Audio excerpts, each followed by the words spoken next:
Thank you for tuning in. Thanks for being part of our program. We appreciate it. Here we are together again on the radio.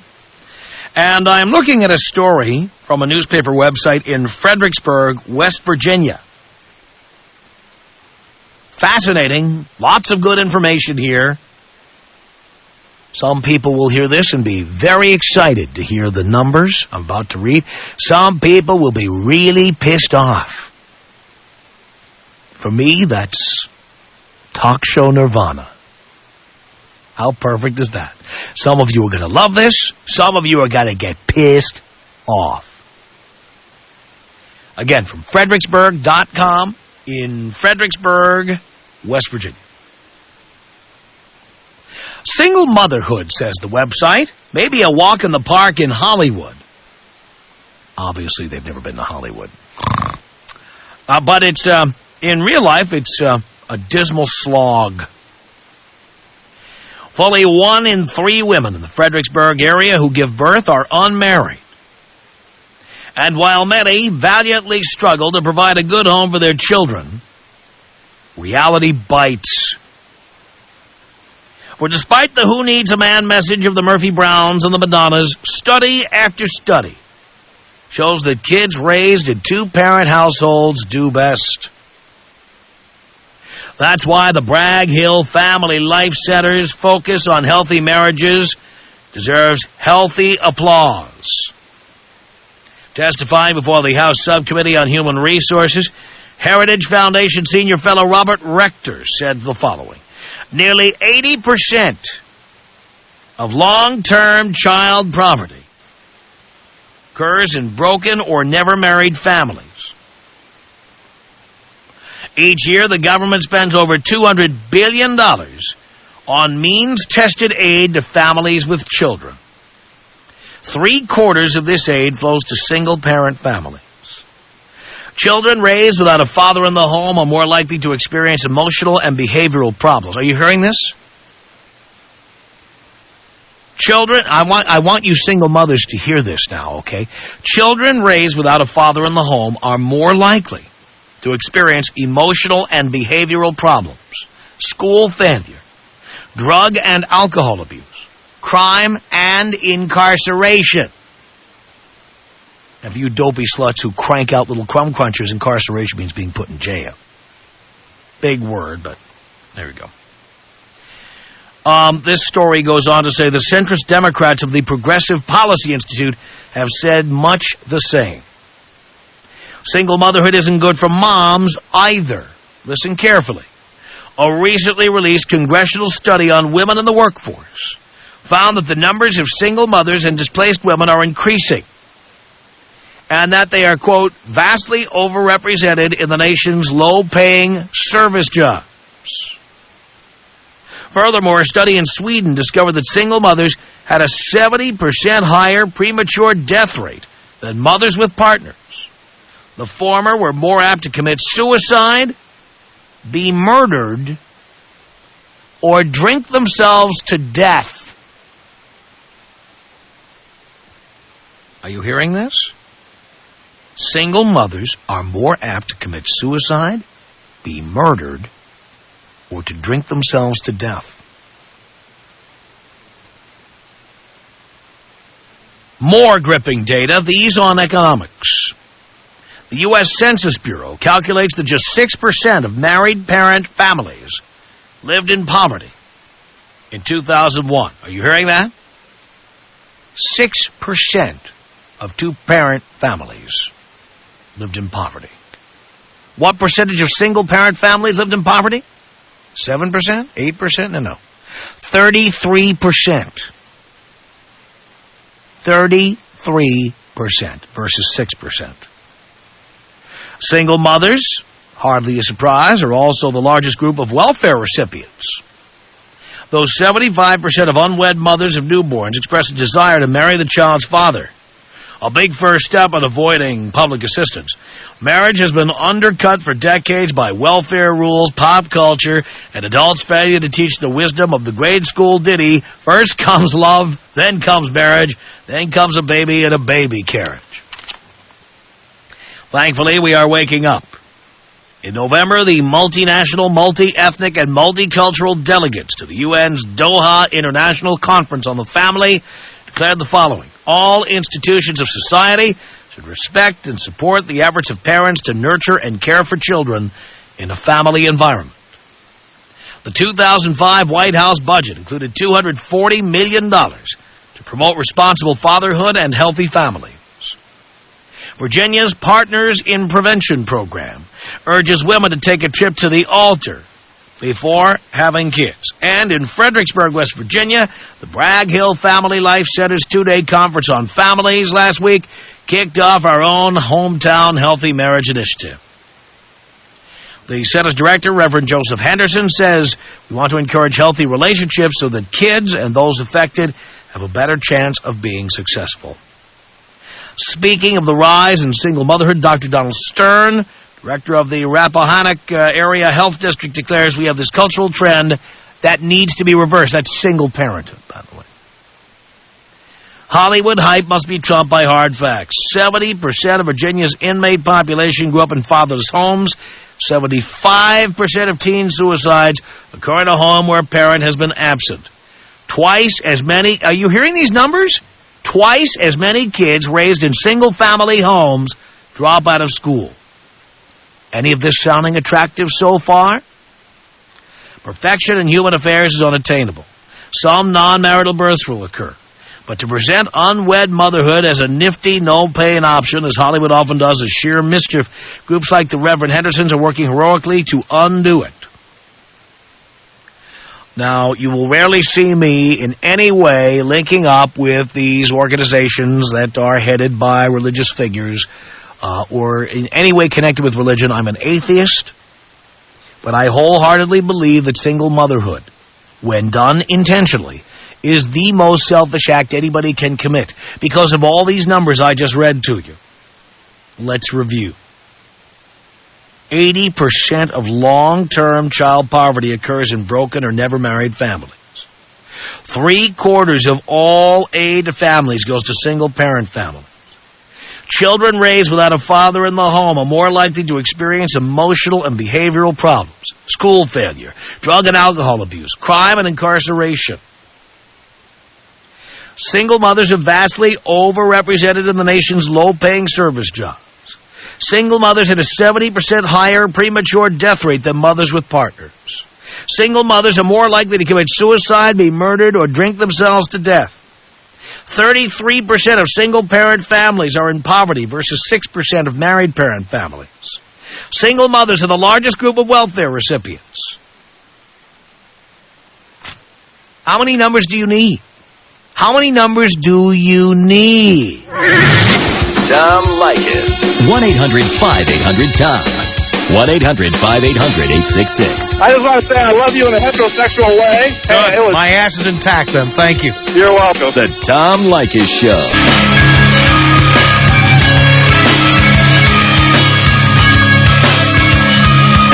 The Tom Leykis Show at 1-800-5800-TOM. It's John on the Tom Leykis Show. Hello. Hey, Tom? John. Yeah, dude, I'm just so glad somebody's actually coming out and saying this. I mean, you see it on the news a lot, but hard numbers like that.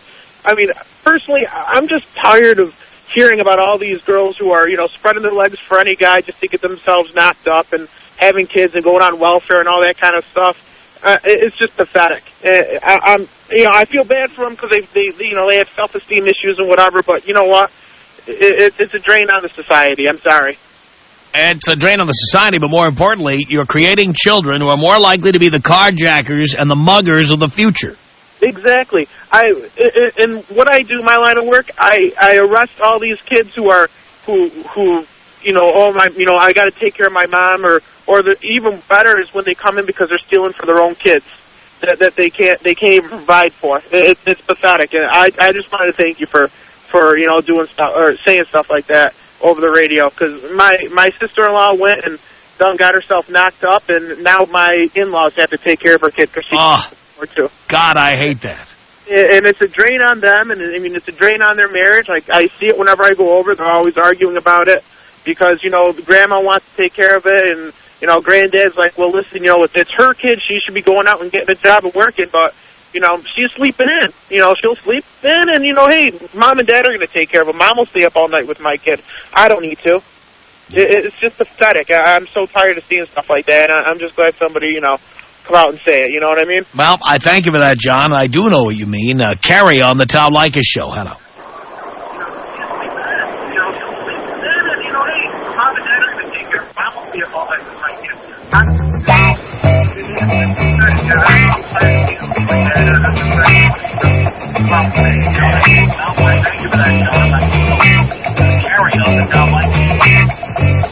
Tom, how you doing? Oh.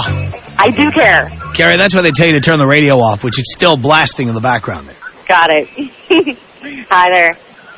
Hi. So I've got a question for you, Tom. Now, do you feel that you classify all single moms the same, like intentional single moms versus... I never used the word all, did I? I never heard that. That's why I'm asking. No, there are widows. There are people who've been beaten, but I also believe that in some cases, when you're in that situation, you were with an irresponsible, volatile person to begin with and had kids with them anyway. And there are also people who get divorced for whatever reason. And even then, I think in many cases people jumped in and got married too young or too fast, had kids too soon, and then later on the kids end up paying for the results. I hear you. So do you have any suggestions for communication to make it easier for people to stick together and have healthy families? Well, yes. A, don't get married before age 25. B, don't have children until you've been married 5 years. 5 years. Yes. Okay, I'm taking notes. Yes. And I'm already, not having threesomes in my engagement, things like that, so yes. I'm listening to you. And C, if somebody abuses you, physically or emotionally, leave that day. Don't debate it. Don't go to therapy. Just get out.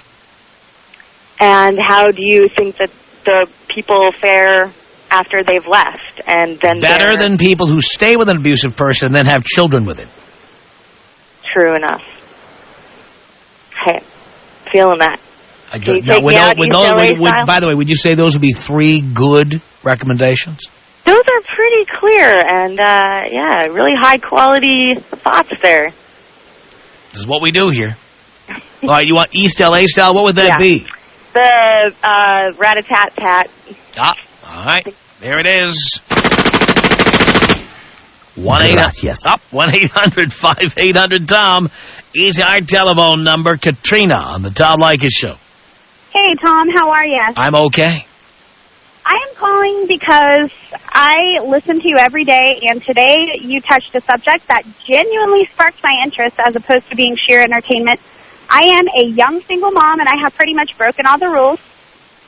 I was married when I found out I was pregnant, but I did get married at 18. Definitely too young.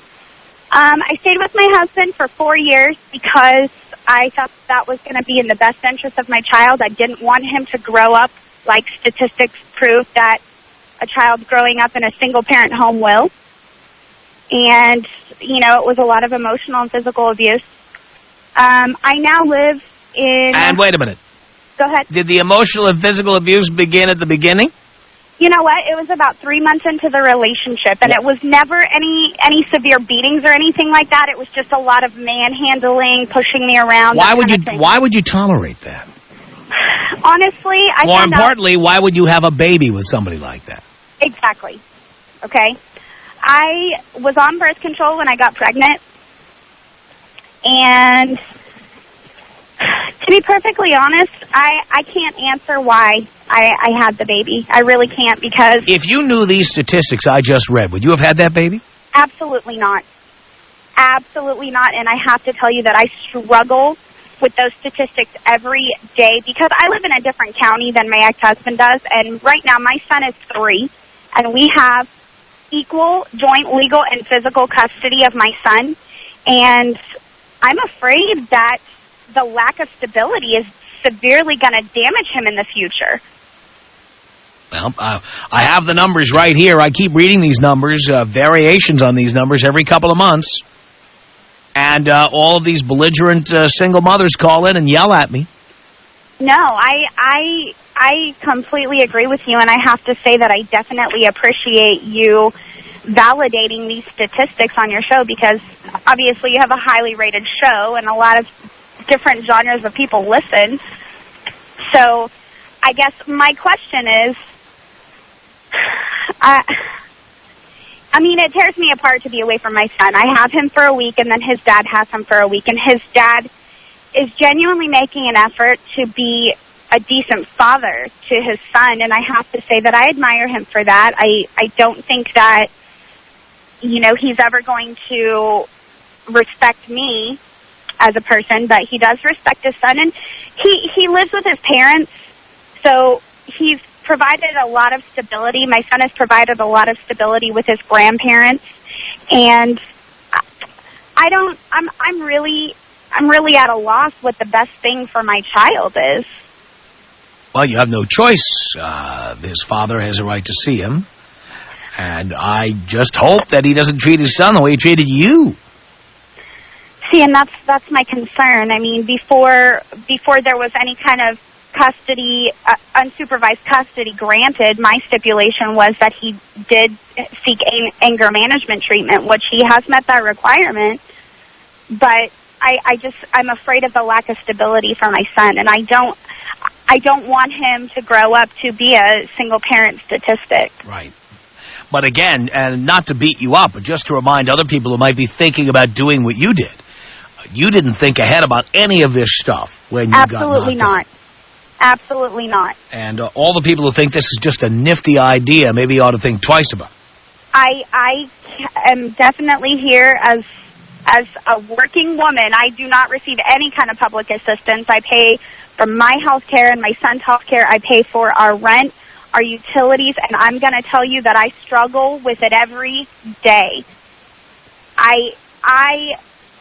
It's so difficult. It is so difficult, and most importantly, not making ends meet is the fact that I live with the guilt that I made that decision and put my child in that position, because he did not ask to be put in that position. So I definitely say that these are all things that need to be thought out before. I think that getting married at 25 is probably the very soonest anybody should get married, and that you should have, you know, time to yourselves before you get married. I mean, if I would have given that adequate time in my marriage, I would have known that my ex-husband is a jerk, and I probably wouldn't have cohabitated. Imagine that if you'd waited 5 years. Oh, yeah. Absolutely. So I just wanted to say that I appreciate you bringing up these statistics, and to all the women listeners out there who think that single parenting is a walk in the clouds, you're wrong. You're dead wrong. Thank you, Katrina. Thank you very much, Tom. Appreciate the call. Here comes Don on the Tom Leykis Show. Hello. Hi, Tom. Hi, Don. First time caller, about 9 months listening. Thank you. I called because I was one of those single kids brought up in a family. I don't think really by choice. My dad was killed due to his own, incomprehensible drinking and driving. But then later on, about a year ago, I had a child with a young girl who left me 3 weeks after she found out she was pregnant, after I helped her raise her daughter for a year, and she turned stripper and is doing porn out of Oregon. She went down to Beaverton. Kind of an appropriate place for a stripper. Yeah, but she's still living up here, so she only works on weekends down there. She won't let me she won't let me see the baby. I have pictures of him. He looks like me. Now, my mom's gone there. Why did you let that happen? You know what? I let it happen because I was a person who thought completely opposite of you before I started listening to this show. 9 months ago when I started listening, it changed my point of view entirely. I did a 180. I don't know. She just came to me one day and said she couldn't share her daughter with me, and she didn't want to have to share the new baby with me either. And why would you even allow somebody to get pregnant? Why weren't you using condoms? Why weren't you doing something to make sure this didn't happen? By then we were engaged. Doesn't matter. You were not married. I know, and that was completely wrong of me. That's stupid. And today I realize that, absolutely. I don't let anybody have any kind of leverage on my life at all. Yeah. I mean, that's really the issue here. You just lost complete control of your life, as if your life was never going to have any meaning at all. And that's exactly what I felt that moment when she told me that. And I started shaking. I left. I ended up having to get counseling for the last year.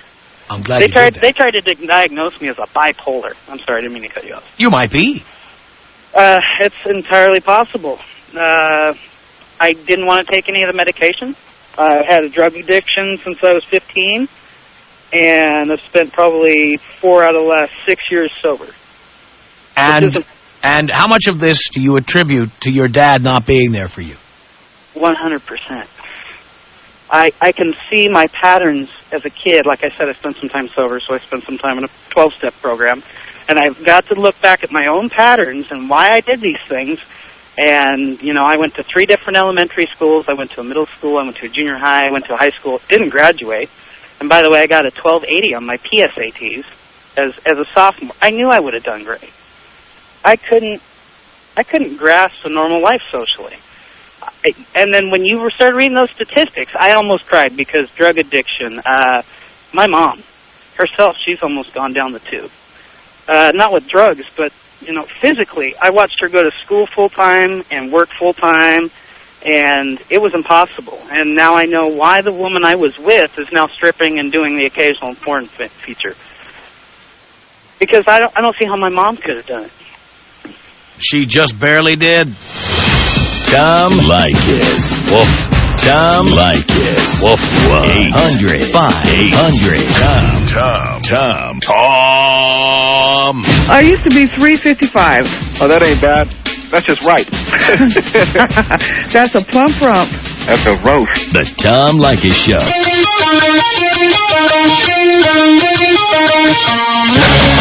It's the Tom Leykis Show. 1-800-5800-TOM is our telephone number in case you're just tuning in. These statistics for you. Nearly 80% of long-term child poverty occurs in broken homes or never-married families. The government every year spends over $200 billion on aid to families with children. 3/4 of this aid goes to single-parent families. Children raised without a father in the home are more likely to experience emotional and behavioral problems, school failure, drug and alcohol abuse, crime, and incarceration. Single mothers are vastly overrepresented in the nation's low-paying service jobs. Single mothers have a 70% higher premature death rate than mothers with partners. Single mothers are more likely to commit suicide, be murdered, or drink themselves to death. 33% of single-parent families live in poverty versus just 6% of married parent families. Single mothers are the largest group of welfare recipients. 75% of unwed mothers of newborns express a desire to marry the child's father. Yet generally they don't. And finally, 75% of teen suicides occur in a home where a parent has been absent. Twice as many kids raised in single-family homes drop out of school. I mean, my God. 1-800-5800-TOM is our telephone number. Matt on the Tom Leykis Show. Hello. Hey, Dad. How's it going? Okay, son. Hey, I'm so glad that you got a chance to read this article out because I'll tell you, women just don't listen. I'm telling you, the stats are out. It's proof that women just don't listen. Mm-hmm. They need to start listening to you, Dad. You're absolutely right. Well, I have the numbers here. I have all the facts here. Yeah, I know this crazy chick. She's a single mom, and she's 2 for 3 on the road for self-destruction. She's already checked herself into AA, so she's got the drinking thing under her belt. She's, dating a whole series of losers that beat her, so she's got that almost, kind of get that murder thing route. And, God forbid, she's the 3 for 3 would be like, she gets a DUI or drunk driving or ends up, getting herself killed or something. But I'll tell you, it's some scary, scary stuff. And I'm so glad you're getting it out there and telling everybody that, the stats don't look good. You need to stay in college. You need to not have kids. And you need to, make something of your life. You're absolutely right, Dad. Son, thank you for the call. 1-800-5800-TOM. It's Sarah on the Tom Leykis Show. Hello. Hey, Tom. How are you? I'm okay. Good. I had tuned in tonight, and I'm listening to your conversation, and we talk about you've had some callers in that have already made the mistakes, but we still have the children as a result of that, and wondered if you wanted to talk a little bit possibly about prevention. I've given all the means of prevention here. A, don't have children out of wedlock. B, don't have children before age 25. C, when you're in a relationship, do not have children until you've been married 5 years. Right. But what about the kids that are already born to those single mothers? You know what? They're going to be screwed. Well, but do you think there's any resources out there, for example, organizations? I'm not, you know what? This isn't 411. This is not, the Social Services Administration. It's a radio show. I don't know anything about that stuff. We're a radio program. Right, and I understand that. Not the Yellow Pages. You're putting some statistics on. Hello? Yeah, put the statistics on. I'm attempting to engage in prevention of this happening again in the future. I can't clean up the mess that 19-year-old girls are making by popping out children. Right, and I completely understand that, but what about organizations like mentors and things like that for the kids that are already in that position? How do you teach those kids that are already in that position to not make the same mistakes that their mother made? Well, hopefully they're listening to this program, and I'm telling them what the mistakes are. But, most people tend to repeat the mistakes of their parents. That's the tragedy of this. Absolutely, but there are organizations out there, for example, Big Brothers, Big Sisters, that can help to some degree. I mean, you can't just abandon all the kids that are already in that situation. I didn't suggest that we abandon them, but I'm simply saying that we are not a social organization here. We're not a social services agency. We're not the welfare department. We're not in a position to help people. We are a radio program that does commentary. That's what we are. Oh, absolutely, and I completely, I'm aware of that, but I think part of that would be, for example, one of the gentlemen that called earlier. And I might add, I really don't feel like cleaning up other people's mess. Well, I think that would be a good something to say to people is that, if you're in that situation, if you've already made those mistakes, there's still hope. There's resources out there that you can turn to so that your children... Well, again, I'm not a parent. I wouldn't know all the resources that are out there. And on top of that, honestly, I think most of the single mothers that call this show are simply belligerent and selfish and don't care about these numbers I'm reading on the air, and will probably repeat the same mistakes, getting with abusive guys again, having more children. How many women have we heard from that have 3 different children by 3 different fathers? The mistakes just keep on coming. And women call up and yell at me for just pointing it out. No, I'm not calling up and yelling at you. No, I'm saying that women do. Women are not listening to this show for help.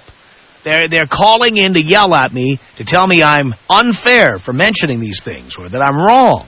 No, I don't think you're unfair or wrong at all. I mean, I live in Dallas, Texas, where we have children of prisoners. 70% of our population here, 70% of the population of people in prison have children here that will go to prison themselves. I mean, that's a statistic that we know in the Dallas, North Texas Metroplex that is true, unless there's intervention of some sort.